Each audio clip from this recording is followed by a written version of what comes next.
എല്ലാവർക്കും പുതിയൊരു വീഡിയോയിലേക്ക് സ്വാഗതം. അപ്പോൾ ഞങ്ങൾ അമ്പലത്തിലേക്ക് പോവാണ് കേട്ടോ. ഏട്ടനും ഞാനും മാത്രമേ ഉള്ളൂ, കുട്ടികളൊന്നുമില്ല കേട്ടോ. ഞങ്ങൾ പോണ അമ്പലം വഴി പറയാം. അപ്പോൾ ശരി, പോയിട്ട് വരാം. അപ്പോൾ നമ്മൾ പോയിക്കൊണ്ടിരിക്കുകയാണ് കേട്ടോ. ഭയങ്കര ബ്ലോക്കായിരുന്നു കേട്ടോ. ചാലക്കുടി ആ ഭാഗത്തൊക്കെ പാലത്തിൻ്റെ പണി നടക്കണ കാരണം ഭയങ്കര ട്രാഫിക്കായിരുന്നു കേട്ടോ. ബ്ലോക്കെന്ന് പറഞ്ഞാൽ പോരാ, നമ്മൾ ആകെ ഇടങ്ങേറായി കേട്ടോ. കുട്ടികളൊക്കെ കൊണ്ടുപോകാഞ്ഞത് നന്നായി, അല്ലെങ്കിൽ ആകെ നമ്മൾ സ്ലിപ്പായേനെ. അപ്പോൾ അങ്ങനെ നമ്മൾ പോകേണ്ടിടത്തേക്ക് പോയിക്കൊണ്ടിരിക്കുകയാണ്. അപ്പോൾ ഇതെന്ന് പറയുന്നത് അമ്പലത്തിൻ്റെ ഒരു ഭാഗമാണ് കേട്ടോ. രണ്ട് ഭാഗങ്ങളുണ്ട്. അപ്പോൾ കുട്ടികളൊക്കെ ഇങ്ങനെ കുളിക്കുന്നുണ്ട് കേട്ടോ. കനാലിലെ വെള്ളമൊക്കെ എന്തോരാന്നറിയില്ല, കണ്ണീര് പോലത്തെ വെള്ളം കേട്ടോ. അപ്പോൾ ഇരിങ്ങോൾക്കാവ് ഭഗവതി ക്ഷേത്രത്തിലേക്കാണ് ഞങ്ങൾ വന്നത് കേട്ടോ. ഇത് നമ്മൾ ഇൻസ്റ്റാഗ്രാമിൽ ഒരു റീല് കണ്ടിട്ടാണ് കേട്ടോ ഇങ്ങനെ ഒരു അമ്പലം ഉണ്ടെന്ന് അറിയണത് തന്നെ. അന്ന് മുതലേ ഏട്ടൻ പറയും നമുക്ക് പോകണം എന്ന്. അപ്പോൾ ഇപ്പോഴാണ് ഒരു സാഹചര്യം ഒത്തത്. ഇവിടേക്കാണ് ഞങ്ങൾ വന്നത് കേട്ടോ, അമ്പലത്തേക്ക്. കുറേ നമ്മൾ വിചാരിക്കണം കേട്ടോ ഇങ്ങോട്ട് വരണമെന്ന്. അപ്പോൾ ഇപ്പോഴാണ് നമുക്കൊരു സമയം വന്നത് കേട്ടോ. അപ്പോൾ നമുക്ക് അവിടേക്ക് ഫോണൊക്കെ കയറ്റുമെന്ന് അറിയില്ല, നമുക്ക് നോക്കി നോക്കാം കേട്ടോ. അപ്പോൾ ഇതാണ് നമ്മുടെ ദേവിയുടെ ക്ഷേത്രം കേട്ടോ. കണ്ടപ്പോൾ എനിക്ക് ആകെ ഭയങ്കരമായിട്ട് അത്ഭുതമായിട്ട്, കാരണം ഇങ്ങനെ ഞാനാദ്യമായിട്ടോ കാണുന്നത് ഇങ്ങനെ കാടിനുള്ളിലൊരു കുഞ്ഞൊരു ക്ഷേത്രം. എന്ത് രസമാണെന്നറിയോ കാണാൻ.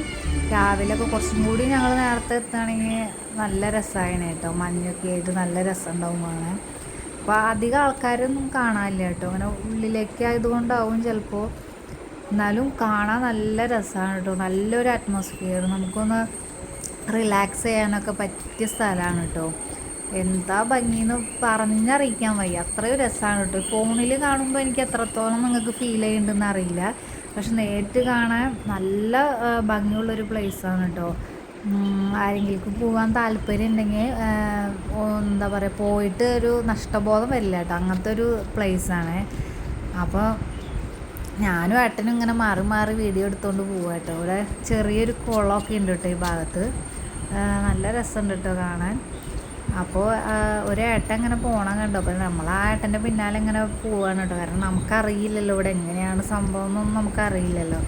അപ്പോൾ നമ്മുടെ വണ്ടി ഇവിടെ പാർക്ക് ചെയ്യാൻ പാടില്ല, ഇരുചക്ര വാഹനങ്ങൾ പാർക്ക് ചെയ്യാൻ പാടില്ല എന്ന് പറഞ്ഞ് ഞങ്ങൾ കുറച്ച് നീക്കി കൊണ്ടാണ് വെച്ചിരുന്നത് കേട്ടോ വണ്ടി.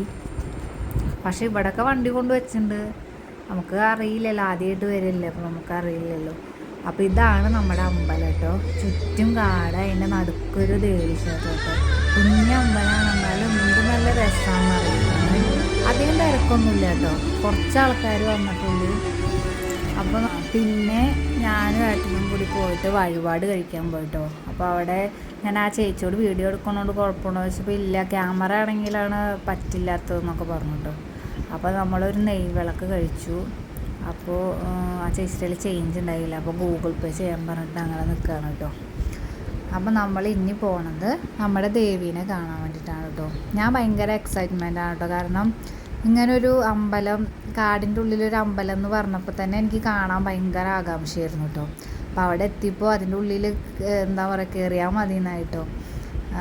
പക്ഷേ നമുക്ക് അത്രയും എന്താ പറയുക, അത്രയും നല്ല ക്യൂട്ടാണ് കേട്ടോ. അങ്ങനെ ഉള്ളിൽ കയറി, ഉള്ളിലായിരുന്നു കേട്ടോ പുഷ്പാഞ്ജലിയൊക്കെ ഉണ്ടായിരുന്നത്. പുഷ്പാഞ്ജലിയും കഠിന പായസമൊക്കെ കഴിച്ച് കുറച്ച് നേരം അവിടെ ഇരുന്ന് ഞങ്ങൾ മെല്ലെ ഇറങ്ങി കേട്ടോ. അപ്പോൾ ഉള്ളിലൊക്കെ കാണാൻ നല്ല ഭംഗിയാണ് കേട്ടോ. എന്താ പറയുക, ഫുള്ള് ഇങ്ങനെ കവറിങ് ഇല്ല കേട്ടോ. അപ്പോൾ മഴയൊക്കെ പെയ്ത ഉള്ളിൽ കയറിയാൽ നമുക്ക് നനയും കേട്ടോ നമ്മൾ. പിന്നെ ഉത്സവ സമയത്തൊക്കെ ഇവിടേക്കൊന്നും വണ്ടി വിടില്ല എന്നവർ പറഞ്ഞു. അപ്പോൾ നമ്മൾ പുറത്ത് വെച്ചിട്ട് വേണം വരാമെന്നൊക്കെ പറഞ്ഞു കേട്ടോ. അങ്ങനെ ഞാനും ഏട്ടനും കൂടി ഇങ്ങനെ ഓരോന്ന് പറഞ്ഞ് നടക്കാണ് കേട്ടോ. നല്ല രസമുണ്ട് എന്നൊക്കെ പറഞ്ഞിട്ട്. അപ്പോൾ അങ്ങനെ നമ്മളൊരു റൗണ്ട് ഇങ്ങനെ ചുറ്റിയിട്ട് വേഗം ഇറങ്ങാൻ നിൽക്കുക കേട്ടോ. കാരണം ശ്രീകുമണീനെ നമ്മൾ വീട്ടിലാക്കിയിട്ടാണല്ലോ വന്നത്. അപ്പോൾ ആൾ കലിപ്പാവണ മുന്നേ നമുക്ക് തിരിച്ചെത്തണം. അപ്പോൾ ഇനി തൊഴുത് വേറെ എവിടെ നമ്മൾ കയറുന്നില്ല. അപ്പോൾ ജസ്റ്റ് ഇവിടെയൊക്കെ ഒന്ന് കറങ്ങി കണ്ടിട്ട് നമ്മളങ്ങനെ പോവാണ് കേട്ടോ. പിന്നെ ഒന്നും കൂടി പ്രാർത്ഥിച്ചു കേട്ടോ. നമ്മൾ ഇനിയിപ്പോൾ ഒന്നും വരില്ലല്ലോ, അടുത്തൊന്നും വരില്ലല്ലോ. ഇതിപ്പോൾ അമ്പലം എവിടെയാണെന്ന് വെച്ചാൽ പറവൂര് ഭാഗത്താണ് കേട്ടോ. അങ്കമാലിയൊക്കെ കഴിഞ്ഞിട്ട് പറവൂര്, നമ്മളെ മൂന്നാറൊക്കെ പോണ റൂട്ടില്ലേ, അവിടെയാണ് കേട്ടോ അമ്പലം. അപ്പോൾ അങ്ങനെ ഞങ്ങൾ തൊഴുതൊക്കെ ഇറങ്ങി ഒരു കുഞ്ഞ് അമ്പലമാണ്. വീഡിയോ എല്ലാവർക്കും ഇഷ്ടമായി എന്ന് വിചാരിക്കുന്നു. പോകാൻ പറ്റുന്നവരൊക്കെ പോകണം കേട്ടോ, അത്രയും നല്ല അറ്റ്മോസ്ഫിയറാണ്. അപ്പോൾ എല്ലാവർക്കും ഇഷ്ടപ്പെട്ടെന്ന് വിചാരിക്കുന്നു. ലൈക്ക് ചെയ്യുക, ഷെയർ ചെയ്യുക, സബ്സ്ക്രൈബ് ചെയ്യുക. പിന്നെ ഒരു വട്ടം കൂടി ഞാൻ പറയാം കേട്ടോ, എല്ലാവർക്കും പോകാൻ പറ്റിയൊരു പീസായിട്ടുള്ളൊരു സ്ഥലമാണ്. Okay, tata, bye bye, see U.